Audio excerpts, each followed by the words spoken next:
Ito, ang latest weather update. Alamin ang pinakasariwang ulat panahon ngayon dito sa Information TV Educational Channel. Kaninang alas 2 ng madaling araw, si Bagyong Julian ay bahagyang humina at downgraded na into a typhoon category at nananatili pa rin po mabagal yung pagkilos nito dito sa karagatan southwest ng Taiwan. At huli nga po itong namataan sa laing 280 kilometers west-northwest ng Itbayat, Batanes. Taglay nito yung lakas ng hangin na 165 kilometers per hour malapit sa sentro at bugso ng hangin na umaabot sa 205 kilometers per hour. Ito ay kumikilos pahilagang kanluran ng mabagal at sa kasalukuyan po ay hagip pa rin ng mga malalakas na hangin and also ng mga malalakas na pagulan ang area ng extreme northern Luzon. So patuloy pa rin pong pag-iingat para sa ating mga kababayan dyan at makipag-ugnayan pa rin po tayo sa ating mga LGU at local DRRM offices para po sa mga aksyon na kailangan nating gawin para sa ating kaligtasan.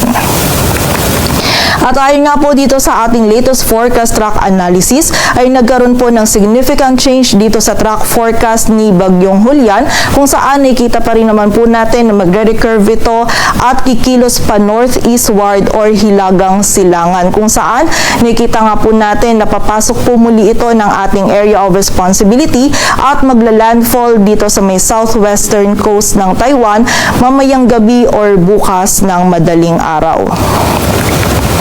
At after landfall nga po nito ni Bagyong Julian, ay nakikita po natin na magiging pabago-bago yung pagkilos nito kapag nga po tinahak na nito yung landmass at coastal waters ng Taiwan bago po ito tuluyang kumilos pa southwestward patungo dito sa Taiwan Strait at dito sa karagatan timog ng mainland China. At nakikita po natin na lalabas ito ng ating area of responsibility by Friday evening or Saturday morning. At dahil nga po sa kasalukuyan ay wala po tayong dominant weather system na nakakaapekto or nag-i-influence dito sa general motion or pagkilos ni Bagyong Julian, ay hindi pa rin po natin inaalis yung possibility na sa mga susunod po na ipapalabas natin na bulletin ay magkakaroon po tayo ulit or magkakaroon po ulit ng shift or pagbabago sa track forecast ni Bagyong Julian. So continuous monitoring pa rin po tayo at patuloy na magantabay sa updates na ipapalabas ng Pag-asa.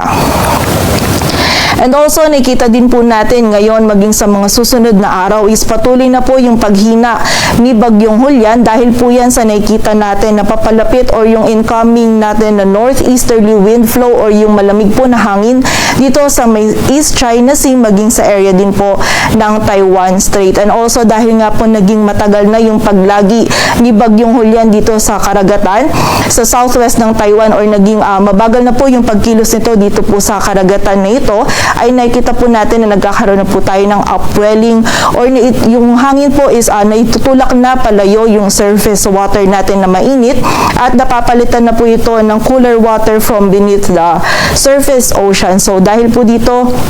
ay hindi na po nagiging ganun ka-favorable yung condition para kay Bagyong Julian na mag-intensify pa. And also, nakita din po natin kapag nga itong si Bagyong Julian ay tinahak na itong landmass ng Taiwan ay magkakaroon din po tayo ng frictional effects kung saan hindi rin po natin inaalis or niro-rule out yung possibility na bago pa man po lumabas ng par itong si Bagyong Julian ay maging isang low pressure area na lamang po ito. So muli po, continuous monitoring pa rin po tayo at patuloy po tayo mag-antabay sa updates na ipapalabas ng Pag-asa. Samantala, may kita pa rin po natin na dito sa yellow circle